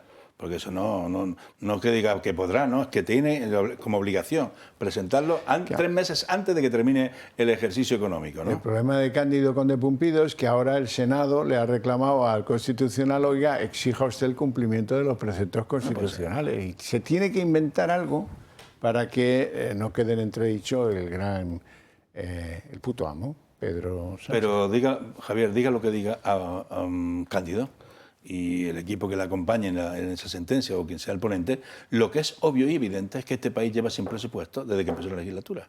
Eso no lo va a cambiar Cándido, por mucho retorcimiento que haga del artículo constitucional, ¿no? Pero eso, que luego ya sabes el resultado final de eso, es 7-5 siempre, bueno, y me temo que aquí también, Jimena. La política. Es muy triste porque yo creo, y de nuevo, Manuel sabe infinitamente más que yo en esto, pero el Tribunal Constitucional siempre, lógicamente, ha habido pues un bloque conservador y un bloque progresista, por eso también se ha escogido por tercios en las cámaras, también el gobierno, bueno, tenía su sentido, ¿no? Que era buscar un poco juristas de reconocido prestigio, pero que luego además se mostrase pues esa variedad del país, ¿no? También en el Tribunal Constitucional, con todo el sentido del mundo. ¿Qué pasa? Que este último Tribunal Constitucional yo creo que es el más errático desde que existe, ¿no? Al final tenemos presidente y vicepresidencia que son del bloque progresista, que eso nunca se había dado. ¿Por qué? Porque siempre era el presidente del bloque mayoritario y el vicepresidente se le cedía, por una cuestión de deferencia y de protocolo institucional, se le cedía al bloque minoritario, ¿no? Pues es la primera vez que no es así. Los dos son del bloque mayoritario.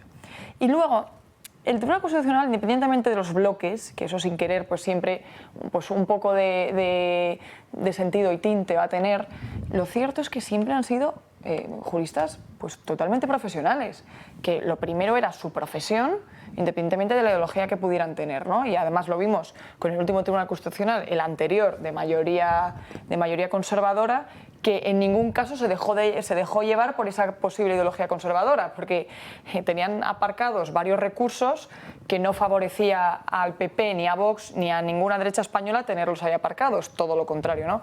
Cuando llegó Conde Pumpido, cogió y resolvió todos a favor de lo que quería la izquierda y resuelto el tema. Entonces es la primera vez desde que tenemos Tribunal Constitucional, desde la democracia de este país, que está tan politizado, que es pena, ¿no? Es una pena que al final la parte jurídica, esa parte técnica, se haya abandonado porque se han doblegado un poco ante el gobierno actual. Es que eres muy joven, Jimena, pero le pusieron hace 20 años Tribunal Constitucional. Pues hoy en día ¿Te acordarás tú, sí, Manuel Pino? El tema es que los nombramientos, la ley orgánica los tiene muy reforzados. Hace falta 2/3 de la Cámara, ¿no? Entonces, ¿por qué? Porque pretendían que el consenso constitucional se reflejara con la objetividad y la independencia, ese tipo de personaje a cargo del Tribunal de Garantías Constitucionales, porque es de garantías constitucionales, no es tercera instancia del Supremo, ni para hablar de la prescripción. Esto, las garantías constitucionales es lo que tenemos que ver, ¿eh? No buscar ahí unas salidas retorcidas para resolver problemas políticos o de otra índole, ¿no? Pero para concluir, a ver, esto tenía que ser una sala de garantías constitucionales del Supremo. Y se acabó. ¿Que va con el tribunal? Sí, estoy de acuerdo contigo. Bueno, pocas veces os podemos ofrecer una radiografía o, si queréis, un cardiograma de lo que es un pelotazo. Ahora lo vais a ver. Forestalia. Forestalia obtuvo en 2024 una autorización del Gobierno para realizar el mayor proyecto eólico de España, llamado Clúster del Maestrazgo. Poco después de conseguir la autorización, vendió los derechos a un fondo internacional por unos 500 millones. Es decir, un auténtico pelotazo. La polémica tiene que ver con la autorización. El Ejecutivo de Sánchez la aprobó justo antes de que caducara el permiso y sabiendo que la Comunidad Valenciana había presentado un informe negativo sobre este proyecto. Aún así, el Consejo de Ministros dio luz verde mediante una vía excepcional. Ahora la Guardia Civil investiga si algunos funcionarios favorecieron a Forestalia a cambio de pagos. Entre los detenidos está Eugenio Domínguez, quien fue durante años subdirector de Calidad y Evaluación Ambiental en el Ministerio de Teresa Rivera. Domínguez era el hombre que tramitaba los permisos y a quien supuestamente Forestalia pagaba con acciones. Sin embargo, este modus operandi finalizó en 2024. Precisamente el último año de Teresa Rivera al frente de Transición Ecológica. Las obras en este momento están paralizadas. Así lo ha pedido la Guardia Civil al sospechar que el Ejecutivo de Sánchez habría concedido licencias a cambio de sobornos. Porque luego se lo venden a una compañía de inversión danesa por 500 kilos sin estar hecho. Mira, ya están los permisos, ya está todo. Ahora pagan, ya está. Fácil, ¿no? Pero es que a mí no me sorprende nada ya. Y luego hay que recalcar que esto no es que lo diga The Objective o que lo diga Libertad Digital o que lo diga ningún medio. Esto lo está diciendo la Guardia Civil. 6 detenidos. Es que a veces la gente piensa, bueno, eso lo dice la derecha. No. Esto lo está diciendo la Guardia Civil, que son encargados de investigar, en este caso, todo lo relacionado con la corrupción. Entonces, es muy grave que estemos día tras día viendo un escándalo. Y no pasa nada, ¿eh? Lo hemos normalizado. Día tras día un nuevo caso de corrupción, una nueva trama, una nueva mordida. Y aquí estamos tan tranquilos, no pasa nada. Absolutamente nada. Fíjate qué cifra hemos hablado, Javier. No es el primer caso, ¿eh? Hay muchos casos en esto de las licencias de la fotovoltaica y tal. Ha habido mucho lío en muchas comunidades autónomas, ¿no? Esto no, unos han salido y otros no han salido, pero ha habido mucho lío con conseguidores de licencias porque muchos de los políticos se dedican a esta extorsión. Consigo este papel, lo vendo y me llevo luego algún contraprestación de mis informes orales o de mi servicio prestado en que tomen la decisión, ¿no? Y esto parece que es mentira, que estando en contra de la Comunidad Autónoma Valenciana, que le pillaba de lleno en Castellón, con temas medioambientales de por medio, pues se aprueba en un Consejo de Ministros, estando la ministra hoy comisaria, por cierto que fue la de la Dana de Valencia, que no pisó la Dana, ¿eh? Y lo de las confederaciones, bueno, y que tendrá que dar explicaciones, porque ha sido en el seno de su ministerio el que ha fomentado estas autorizaciones para venderlas. Claro, pero es que el que está implicado en este asunto, que es Eugenio Domínguez, es el señor que se sabe la ley porque la ha escrito él. Y entonces dice, a ver, ¿cómo hacemos esto? Dice, no te preocupes. Para eludir lo que diga la comunidad, vamos a hacer que esto sea del control del Ministerio únicamente. Así que la instalación tiene que ser de más de 50 gigavatios. Y entonces ya es competencia mía, yo te doy el papelito, tú me das las accioncitas y aquí paz y allá gloria. Y luego se lo vendes al primero que pase, un danés que pasaba por allí y que le sobraba pasta y dijo, pues esto me lo compro yo, que es un chollo, y se lo compró por 500 millones de euros, que se dice pronto. Y las acciones del conseguidor seguramente que se las compró alguien también. Hombre, por supuesto. Tengo una cosa más que enseñaros. Carlos Martínez es el candidato, lo digo porque muchos no lo sabrán.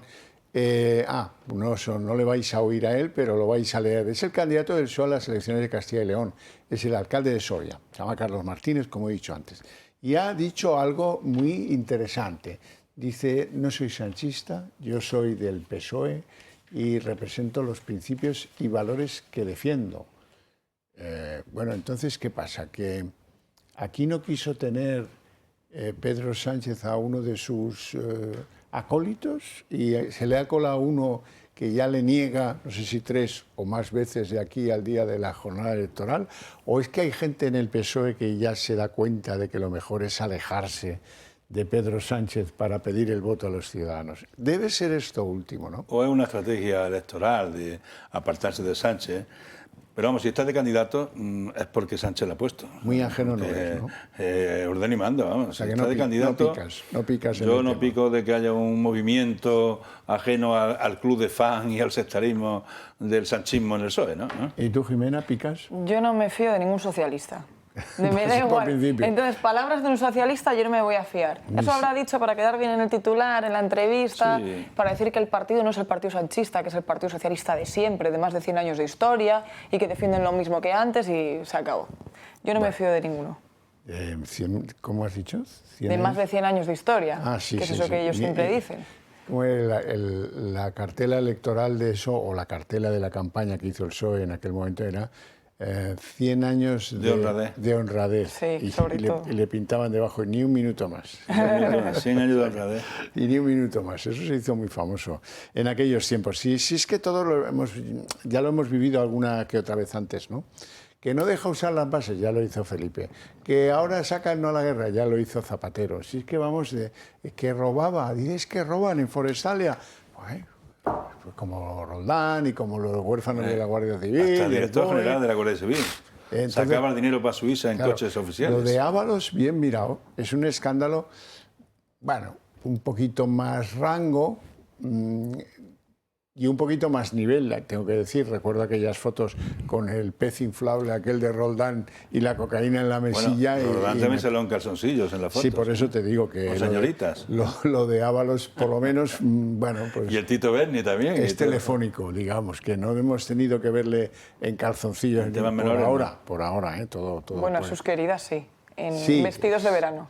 Sí, bueno, pero bueno... Lo que salía con Roldán era incalificable. En fin, bueno, señoras y señores, llegamos al término del programa, no tenemos tiempo para más. Sí tengo tiempo para agradecer a mis invitados su presencia y sobre todo sus opiniones, y a ustedes su interés y su paciencia con nosotros, que será que encuentran que aquí encuentran ese sabor distinto del que les dan en las telepedros, que es infumable. Pero bueno, eso ya es cosa suya. Yo lo que tengo para ustedes es un premio, porque a la vuelta de publicidad empezamos aquí el día en 30 minutos.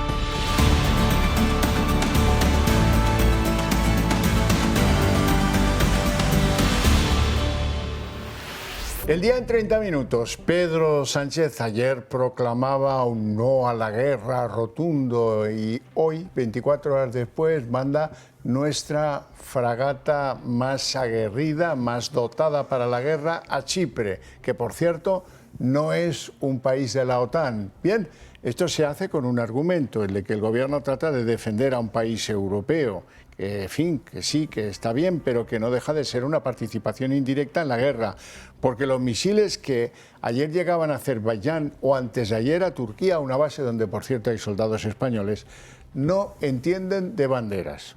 Y muchos hoy nos preguntamos, muchos españoles, ¿a qué vinieron esas declaraciones de ayer de la portavoz de la Casa Blanca asegurando que España se abría a colaborar militarmente con Estados Unidos? Hoy la ministra Margarita Robles lo desvincula de su reunión de ayer con el embajador de Washington. Lo hace, eso sí, bajo una premisa falsa. Esa cita terminó antes de que la portavoz de la Casa Blanca atendiese a los medios. Por tanto, esa comunicación entre España y Washington sí que se pudo haber producido. La oposición del gobierno a la guerra y su postura desafiante frente a las amenazas comerciales de Trump empiezan a desdibujarse. Sánchez parece incapaz de unificar el discurso dentro del Ejecutivo. La última polémica la ha provocado su ministra de Defensa, Margarita Robles, durante el primer encuentro con el embajador de Estados Unidos en España. Mientras las cámaras grababan, Robles habría afirmado que ella está con Trump.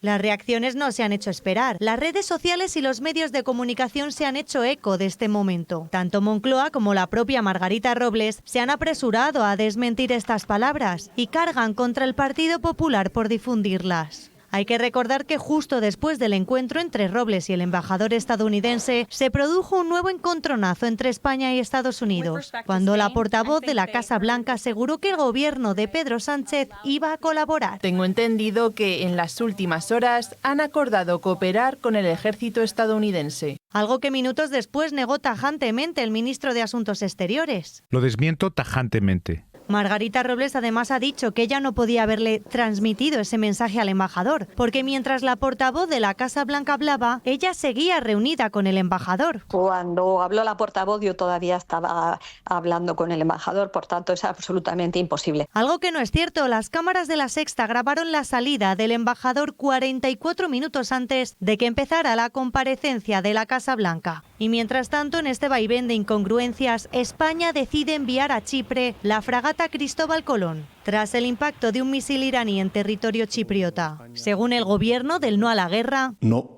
el buque realizará labores de defensa y protección en la región, aunque es el más avanzado tecnológicamente de la Armada y está cargado con un armamento capaz de neutralizar amenazas.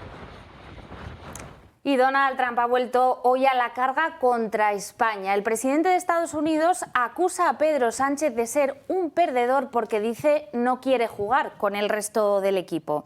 En una entrevista con The New York Post, el republicano ha vuelto a recuperar ese discurso de que España no quiere contribuir a la defensa de la OTAN. Israel, por cierto, se ha sumado en las últimas horas a estas críticas. Su presidente, Isaac Herzog, ha asegurado que España está jugando un juego extraño e incomprensible en la guerra de Oriente Medio. Bueno, y el ministro Álvarez, el ministro de Asuntos Exteriores, ha salido al paso de esas críticas de la oposición por su postura en Oriente Medio. Asegura Álvarez que el Partido Popular no está siendo patriota y le afea que su líder, Alberto Núñez Feijóo, haya llamado antes al secretario de Estado de Estados Unidos que a su propio ministro de Exteriores, es decir, a él mismo. El señor Feijóo ha encontrado tiempo para llamar al ministro de Asuntos Exteriores de los Estados Unidos, pero no ha encontrado tiempo para llamar al ministro de Asuntos Exteriores de su país, de España. Por cierto, tampoco ha encontrado tiempo para contarle al gobierno de España qué es lo que le ha dicho y qué es lo que le ha contado el ministro de Asuntos Exteriores de los Estados Unidos. Me va a permitir, no es una palabra que use mucho, pero creo que está justificada. El Partido Popular le está faltando incluso patriotismo. ¿Este es un gobierno serio? Margarita Robles, la ministra de Defensa, que no sabemos si le dice al embajador de Estados Unidos en España estoy cómoda o si le dice yo estoy con Trump. Como ella dice que no, pues vamos a darle un voto de confianza y pensemos que no nos miente. Pero no se lo vamos a dar para cuando nos miente. y hoy también nos ha mentido. Este es clamoroso. Nos ha mentido de forma manifiesta. La Robles se quita de en medio y dice que ella no pudo ser el origen de la declaración de la portavoz de la Casa Blanca cuando dijo que España se coordinaría militarmente con Estados Unidos. La Robles dice que no puede haber sido ella la inspiradora de esa idea cuando estaba reunida al tiempo que aparecía la portavoz de la Casa Blanca con el embajador. Y en eso la Robles miente. El embajador sale de defensa del Ministerio de Defensa unos 50 minutos antes de que la portavoz de la Casa Blanca lo diga. Así que bien pudo ser ella, la Robles, el origen de la interpretación incorrecta del embajador, o a lo mejor del doble juego que lleva la Robles y que no entiende el embajador. Luego viene Álvarez. Álvarez mantiene que Sánchez vive las 24 horas pendiente del conflicto de Irán. Yo no sé para qué. ¿Quién tiene que hablar con Sánchez? Si se ha quedado orillado precisamente por el no a la guerra, ¿en qué ocupa Sánchez las 24 horas? Porque desde luego no en conversaciones que tienen que ver con esto. Dice además Álvarez que Feijóo y el PP andan faltos de patriotismo y le reprocha a Feijóo que no le llame. Pero vamos a ver, Álvarez, ¿no debería haber sido Sánchez el que llamara a los representantes de la oposición para comunicarles que no va a ceder las bases, o para llevarlo al Parlamento y que se discuta, o que envía la fragata? Todo para eludir dar la cara en un asunto grave. ¿Puede Sánchez lanzar una campaña, el no a la guerra, sin haberla pasado por el Parlamento antes? ¿Se ha convertido España en un régimen aislado, pero también en un régimen presidencialista? Eso por no hablar de si encaja ese no a la guerra con enviar la más moderna de nuestras fragatas a Chipre, que ni siquiera es un país de la OTAN. Lo que falta aquí no es patriotismo, sino lo que falta es sentido común y dejar de tomar decisiones de política exterior buscando un rédito doméstico de carácter electoral. Y eso se trata de tener más sentido de Estado que el del gobierno de Pedro Sánchez. El no a la guerra de España y su aislamiento en Europa ha llamado la atención fuera de nuestras fronteras, también en la prensa internacional, con análisis, por cierto, bien distintos. En Estados Unidos, vamos a repasar todas esas cabeceras. El Washington Post destaca el distanciamiento entre Sánchez y Trump y ensalza su ruptura con la postura del resto de líderes europeos. The Wall Street Journal, lo cierto es que no es tan complaciente. En un artículo de opinión, el lunes, califica al presidente del gobierno de tonto inútil para el régimen de Irán. 2 días después vuelve a la carga. Acusa a Sánchez de jugar, dice, a ser torero y asegura que podría haberse echado a dormir una siesta antes de darse tanta importancia. Y de vuelta a nuestro continente, el Financial Times también se ha querido hacer eco. El diario británico, que por cierto suele ser muy crítico con nuestro presidente, le califica en esta ocasión de némesis de Donald Trump en Europa. Bueno, y ahora van a ver imágenes de nuestra fragata, la que va camino de Chipre. Tardará en llegar porque está en el Báltico, en otra misión encomendada. Hoy Italia ha decidido mandar barcos para defender a Chipre y ayuda antiaérea, tanto antidrones como antimisiles, a diversos países del Golfo. El despliegue italiano se ha hecho con permiso del Parlamento, a diferencia de lo que pasa en España. Y por otra parte, Esmail Bakwai, que es portavoz del Ministerio de Exteriores iraní, ha sido entrevistado en televisión española y dice que los países de la Unión Europea pagarán el precio tarde o temprano si no se pronuncian en contra de la ofensiva conjunta de los Estados Unidos e Israel. Eso es una amenaza que no es concebible en el mundo occidental. Por cierto, el portavoz del Ministerio de Exteriores iraní aplaude la política pacifista de Sánchez. Aquellos que estén en silencio serán cómplices de esta injusticia. Lo que yo quiero decir es que si mantenemos el silencio, si Europa mantiene el silencio en frente de esta agresión al derecho internacional, pues todos los países pagarán el precio tarde o temprano. Y los ataques de Irán se han extendido hoy a Azerbaiyán, donde 4 drones han impactado contra el aeropuerto de una localidad. 4 personas han resultado heridas a consecuencia de este impacto. Irán niega el ataque y responsabiliza de los drones a Israel. Azerbaiyán, que se ha visto obligado a cerrar su espacio aéreo con Irán, se reserva ahora el derecho a tomar represalias. Bueno, y desde Omán ha llegado un avión de las Fuerzas Armadas Españolas con 172 repatriados a bordo que provienen de diferentes lugares de Oriente Medio. El avión ha aterrizado a primera hora de la mañana de este jueves en la base de Torrejón de Ardoz, en Madrid. Termina así con éxito una de las operaciones de evacuación de ciudadanos españoles que se están llevando a cabo tras el estallido de la guerra de Irán. Según Exteriores, hasta el momento han sido repatriados ya unos 3.000 ciudadanos españoles. Y el temor a las consecuencias económicas de la guerra ya se está empezando a notar en España. Gasolineras de todo el país están registrando estos días largas colas para repostar ante el miedo de los ciudadanos de que esos precios puedan subir en el corto plazo. El coste de la gasolina y el diésel, lo cierto es que ha subido en torno a un 10% en la última semana. Expertos, no obstante, desvinculan este repunte al conflicto en Oriente Medio y lo atribuyen a subidas previas del petróleo del barril de Brent. Aseguran que el impacto del conflicto de Irán se empezará a notar dentro de 2 semanas y estiman posibles subidas de entre 8 a 10 céntimos por litro.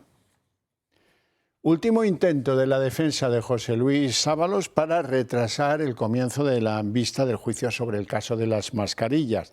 El abogado del exministro Ábalos alega falta de tiempo para conocer el sumario en profundidad y también problemas de su ordenador para acceder a ese sumario en la vía telemática prevista. El abogado se queja de que es imposible acceder a la información de la plataforma judicial porque su ordenador se le queda pensando en una especie de bucle continuado y eso se lo impide. El juicio contra Ábalos, Koldo y Víctor de Aldama por el caso Mascarillas tiene previsto comenzar el próximo 7 de abril. El abogado de José Luis Ábalos ha pedido retrasar un mes el inicio del juicio por el caso Mascarillas.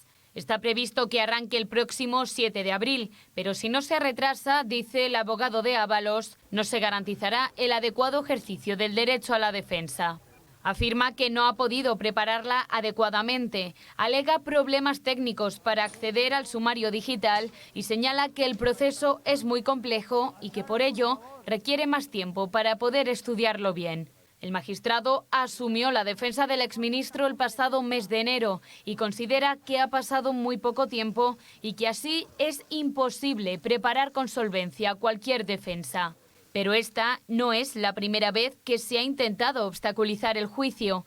Primero Ábalos recurrió su ingreso en prisión. Acusó al juez de realizar un uso irrazonable del derecho por enviarle a la cárcel con una base de vaguedades y excusas procesales. En otro momento, el exministro se negó a acudir a declarar al Tribunal Supremo. Pidió hacerlo desde Soto del Real para evitar, según él, la incomodidad del furgón policial. Incluso el exministro y su exasesor reclamaron que el caso pasara a la Audiencia Nacional. Consideran que el Tribunal Supremo no es competente y denunciaron duplicidad de causas e indefensión. Además, en la vista previa del juicio contra ambos, sus abogados pidieron la recusación de 5 de los 7 magistrados del tribunal. Y todo esto sin mencionar que Ábalos basa su estrategia de defensa en una supuesta persecución de la élite política y judicial contra él. Así trató de dar lástima a la prensa. Vengo solo en mi coche. No tengo secretaria. No tengo a nadie detrás ni al lado. Me enfrento a todo el poder político. ¿Quién me le va a decir? De una parte y de otra. Una estrategia que de momento no ha dado sus frutos. Anticorrupción sigue pidiendo para el exministro 24 años de cárcel. Isabel Pardo de Vera contradice a la UCO y niega haber borrado datos de su teléfono móvil. La expresidenta de Adif lo justifica asegurando que tuvo que entregar el terminal cuando cesó como directiva de la empresa. Conservó, eso sí, el mismo número, reconoce, por motivos prácticos. Es por esta razón por la que todas las comunicaciones durante su etapa como presidenta de Adif ya no existen. Sobre su implicación, la que la Guardia Civil le atribuye en la trama de mascarillas, asegura que se limitó a dar traslado de unos contactos. Análisis relevante. La empresa que pagaba a Zapatero resulta que facturaba muy poco, en cambio pagaba mucho dinero. La empresa de Julito Martínez apenas ganó 70.000 euros en los años de los pagos a Zapatero y a sus hijas, que fueron, por cierto, de más de 660.000 euros. Zapatero reconoció que algunos informes de los que hacía para Análisis Relevante eran orales y no quiso decir en el Senado para quién trabajaba Análisis Relevante, que no lo recordaba. Eso sí, admitió que algunos informes eran orales y que pues los clientes no estaban en condiciones de revelarlo. La investigación judicial sigue sometida a secreto de sumario. Conocemos a Julito Martínez, el amigo íntimo de Zapatero, por ser dueño de la empresa Análisis Relevante SL, que habrían usado como pasarela para desviar el dinero del rescate con dinero público de Plus Ultra a sus cuentas bancarias. Pues bien, esta empresa, en sus primeros 4 años de existencia, apenas ganó 70.000 euros, una cifra que contrasta con los más de 660.000 euros que pagó al expresidente y a sus hijas. Y es que los 70.000 euros que ganó Análisis Relevante en esos 4 años es la cifra que Zapatero dijo cobrar solo en un año por sus servicios como consultor. 70.000 euros brutos al año es lo que percibía por mi trabajo. Y recordemos que él mismo explicó que recomendó a sus hijas a Julito para que hicieran el marketing y la comunicación de la sociedad.